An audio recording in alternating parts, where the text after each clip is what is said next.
Olha, se você acha que as polêmicas das celebridades de hoje são pesadas, é porque você ainda não viu o que acontecia nos corredores do Palácio Imperial. Imagine um cenário de bailes de gala, vestidos de seda, carruagens de luxo. E por trás das cortinas, traições, brigas por herança, cartas picantes e amantes que mandavam mais que ministros.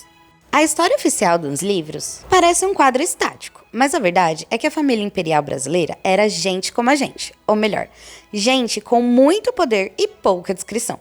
Hoje, no História com Fofoca, vamos abrir o baú da monarquia. Vamos falar das escapadas de Dom Pedro I, da paciência de ferro de Leopoldina e dos segredos que até Dom Pedro II tentou esconder sob aquela barba imponente. Prepare o seu café ou o seu chá, porque o dossiê de hoje é real.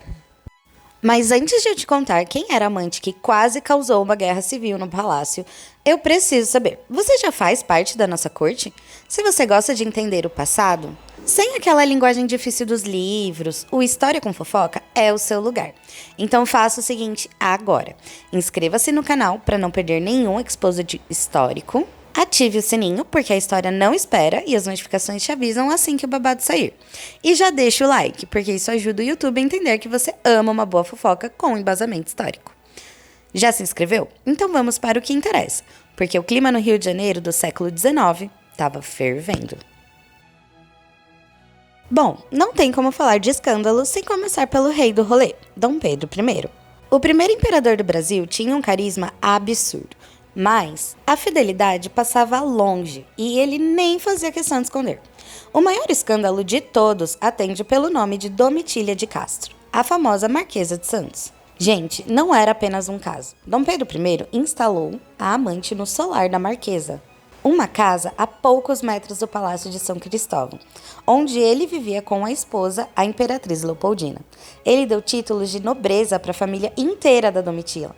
O pai virou visconde, o irmão virou barão. Parecia que ele estava montando uma corte paralela só com os parentes da favorita. E o auge do deboche? Ele nomeou a Marquesa como primeira-dama de companhia da própria Leopoldina. Imagina o climão no café da manhã. A amante tinha que acompanhar a esposa legítima em eventos oficiais, carregar o véu dela na igreja e estar presente nos jantares.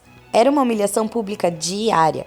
Dizem que nos corredores do palácio, os servos ouviam discussões acaloradas e Leopoldina, que era uma mulher cultíssima e poliglota, se via obrigada a conviver com a mulher que estava desmoronando seu casamento. As cartas que Pedro escrevia para Domitila eram o que hoje chamaríamos de proibidão. Elas eram tão explícitas que até hoje os historiadores mais conservadores ficam vermelhos ao ler os originais no museu. Ele não economizava detalhes. Desenhava partes do corpo, usava apelidos nada imperiais, ele se autodenominava o Demonão e deixava claro que a paixão era uma obsessão doentia. Ele chegava a abandonar reuniões de estados importantes para ir correndo ver a Marquesa, deixando ministros e diplomatas falando sozinho. Mas a fofoca fica séria quando falamos da política. A presença de Domitila destruiu a imagem dele com o povo. Leopoldina era a mãe do Brasil, muito amada por sua simplicidade e inteligência. Quando ela morreu, aos 29 anos, após um aborto espontâneo e cercada de boatos de que Pedro teria agredido a esposa grávida durante uma briga por causa da amante, o Rio de Janeiro quase entrou em colapso.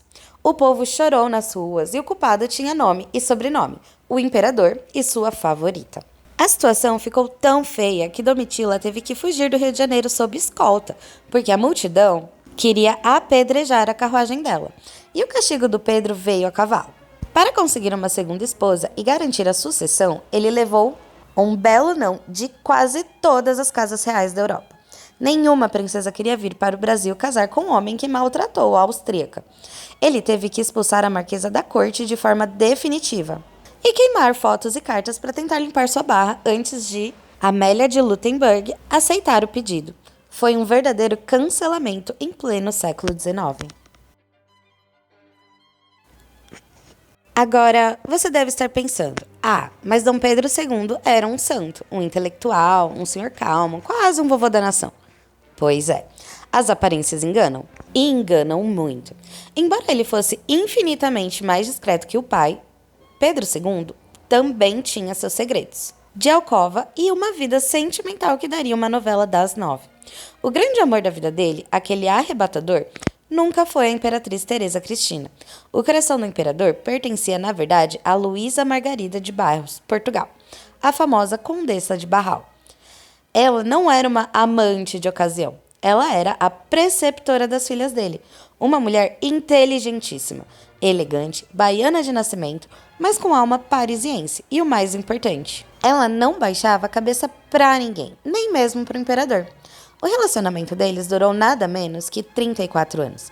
Eles trocavam cartas quase diariamente. E se você acha que eram cartas só sobre política, está muito enganado. Pedro II, que parecia tão frio, se transformava no papel. Ele escrevia frases como "um beijo na sua bela mão", ou falava sobre as saudades que sentia dos momentos a sós. A questão aqui é mais refinada, mas não menos escandalosa. A condessa era casada com um conde francês. E os dois casais conviviam. O conde de Barral sabia do afeto do imperador pela sua esposa e, ao que tudo indica, aceitava a situação em troca de prestígio e influência. E como ficava a imperatriz Teresa Cristina nessa história? Bom, a mãe dos brasileiros sabia de tudo. Imagina o sofrimento silencioso dessa mulher, vendo o marido constar a condessa para absolutamente tudo, desde a educação das princesas até as decisões políticas do Estado. Havia um triângulo amoroso, intelectual e emocional que ditava o ritmo da corte. Teresa Cristina chegou a pedir para que a condessa fosse afastada, mas Pedro II bateu o pé. O clima nos corredores do palácio era de uma guerra fria de saias. De um lado, a esposa legítima e dedicada. Do outro, a amante intelectual e fascinante. Mas o babado não para na condessa. Quando Pedro II começou a viajar pelo mundo, e ele viajou muito, a barba branca dele conheceu novos horizontes. Existem relatos de amizades muito coloridas em suas passagens pela Europa. Uma delas foi com a cantora de ópera Augusta de Paiva, e há registros de que ele mantinha correspondências íntimas com várias outras mulheres da alta sociedade europeia. O imperador tinha um fetiche por mulheres inteligentes. Para ele, o cérebro era o maior atrativo. Ele usava suas viagens científicas como desculpa para escapar da rigidez do protocolo do Rio de Janeiro e viver suas paixões com liberdade que o trono brasileiro não permitia. No final das contas, aquela imagem de velhinho sábio era um marketing muito bem construído para esconder um homem de paixões profundas, que preferia a companhia das amantes à da própria esposa, provando que o sangue dos Bragança, embora mais calmo, em Pedro II, ainda fervia por baixo daquela farda impecável. Se a gente descer um pouco na árvore genealógica, para falar da próxima geração, temos a princesa Isabel e o seu marido, o conde Deu. Aqui, o escândalo não era exatamente uma traição, mas sim uma rejeição popular que quase virou caso de polícia. O conde era francês e nunca foi engolido pelos brasileiros. O povo tinha um ranço instalado. O boato da época era que ele era extremamente mão de vaca, ou melhor, muito sovina. Diziam que ele controlava até os gastos com a iluminação do palácio e que cobrava aluguel de cortiços no Rio de Janeiro com mão de ferro. Além disso, o conde tinha uma deficiência auditiva. Ele era surdo de um ouvido. Isso gerava situações constrangedoras em bailes e eventos públicos, porque as pessoas falavam com ele, ele não ouvia e acabava ignorando todo mundo. O resultado? A fama de que ele era arrogante e metido. O povo dizia, a boca pequena, que ele era quem mandava na princesa e que, se ela assumisse o trono, o Brasil seria governado por um francês pão duro. Imagina a pressão em cima da Isabel. Mas o maior drama pessoal do casal, que era o assunto favorito nas rodas de conversa, era a dificuldade de terem herdeiros. Isabel e o conde demoraram 10 anos para ter o primeiro filho. Naquela época, isso era um prato cheio para fofocas maldosas sobre a virilidade do conde ou a fertilidade da princesa. Eles chegaram a viajar para a Europa atrás de tratamentos médicos e fontes termais milagrosas. Quando os filhos finalmente nasceram, cada parto era acompanhado de perto pela opinião pública, como se fosse um reality show da monarquia. Agora, se você quer falar de árvore genealógica bagunçada, precisamos voltar a Dom Pedro I. Gente, a lista de filhos ilegítimos dele é de cair o queixo. Não foram 1 ou 2, estima-se que ele tenha tido pelo menos 18 filhos no total, mas apenas 8 eram do casamento oficial. O escândalo maior era a creche imperial que ele tentou montar. Ele não apenas tinha os filhos com as amantes, como a Marquesa de Santos, mas ele fazia questão de reconhecê-los e, pasmem, queria que eles convivessem com os filhos legítimos no palácio. Ele trouxe a Duquesa de Goiás, sua filha, com a amante Domitila, para ser criada junto com os futuros imperadores. Isso era um choque absoluto para a etiqueta da época e deixava os diplomatas europeus de cabelo em pé. Imagina a confusão da linhagem.